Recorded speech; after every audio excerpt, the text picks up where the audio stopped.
Jonesy and Amanda. Jam Nation. Well, is there another Australian album that does put a smile on your face, quite the way that Stone Age Romeo's has done? And as you say, it's 40 years. I can't believe it's since 40 the release of that debut album.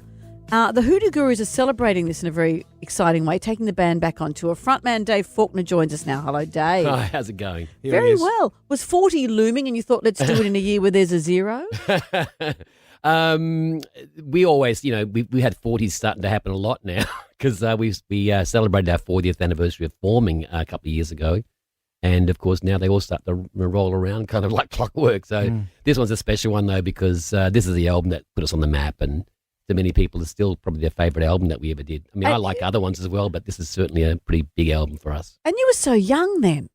I was, yeah. I'd been in a punk band in Perth, so I wasn't exactly a novice. I'd done some recording over there and a couple of singles, but doing it all in the Hoodoo Gurus was kind of a strange experience, and certainly the idea that we'd be around talking about it all these years later was certainly way out of my radar. Well, you guys back then, you're all hair and paisley. Yes, and thank you. not saying anything. Still got the paisley. I had some paisley in my wardrobe, and my hair's there too as well. You didn't toy with the long wigs that Kiss wear? No. I mean, I wish I'd done the Alice Cooper thing and had makeup in the early days so I could hide the bags under my eyes or the wrinkles. That's a good trick that they didn't realise was going to be so good for them later on. Yeah. But no, we just as you see us, and we've never been beauty plates anyway. We're just kind of here more for the music than anything else. And what about the relationships over 40 years?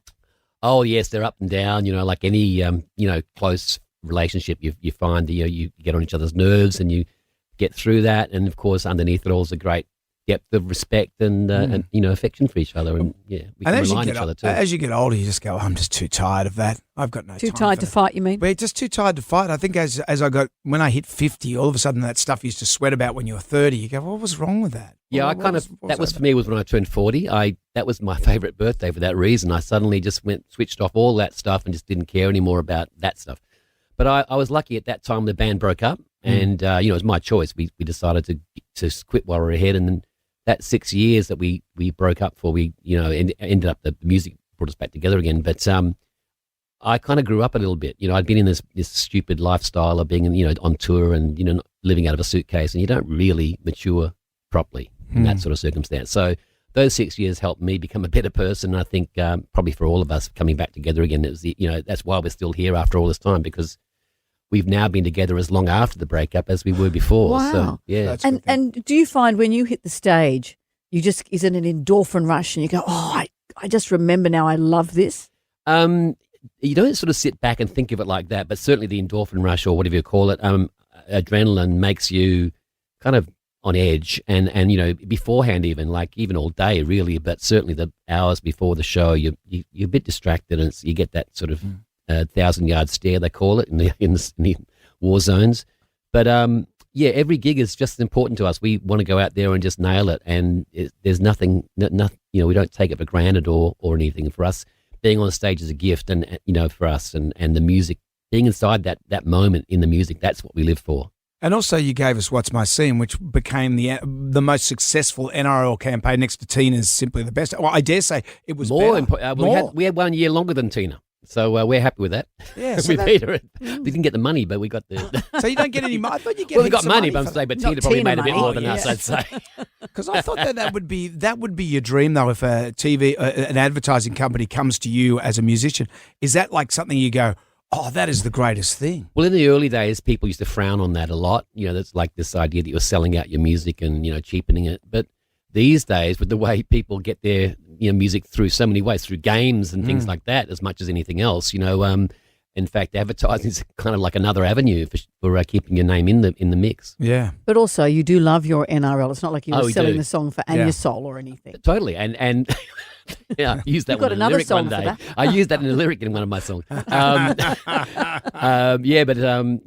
We actually were able to parlay that little relationship in the NRL into having lots of plum seats for State of Origin and grand finals, things like that for that whole time that was happening. So yes, we definitely as football fans, got the best out of it. So as you get older and you just do the Anusol ads, you'll think, oh, he needs his Anusol. That's why he's doing it. Okay. Yes, he is the Anusol. Dave, you don't have to write a song about Anusol. I did. I did say it's called Less Than a Feeling. It mentions Anusol in the lyrics. It's happening. I don't want Big to talk. Pharma, are you listening? Big Pharma, Dave's. We won't talk about the Sharks because they're doing very well. They are indeed. But, sometimes it's just best not to say anything. In case you jinx them. That's right. Well, obviously, it's like the bird that's coming from our Blaze, the bird that's heading towards. I'm very lorikeet. anxious. We've We're been looking after a 19-year-old lorikeet for one of our listeners who's gone to visit his mum in Broken Hill. It's been at Jonesy's house for the weekend, and Jonesy has a history of killing animals. No. So we're waiting on tenterhooks for that to arrive back in the studio. Yeah. Fair enough. They're all around my house, so Thanks, Dave. hopefully We need a getting replacement. new windscreens in the near future. I'm sorry. You can find one under one of Dave's windscreen wipers if you need it. Please. Tickets are on sale now and selling out fast. Head to hoodoogurus.net/tour to get yours now. Dave Faulkner, it's always a treat. Thank you.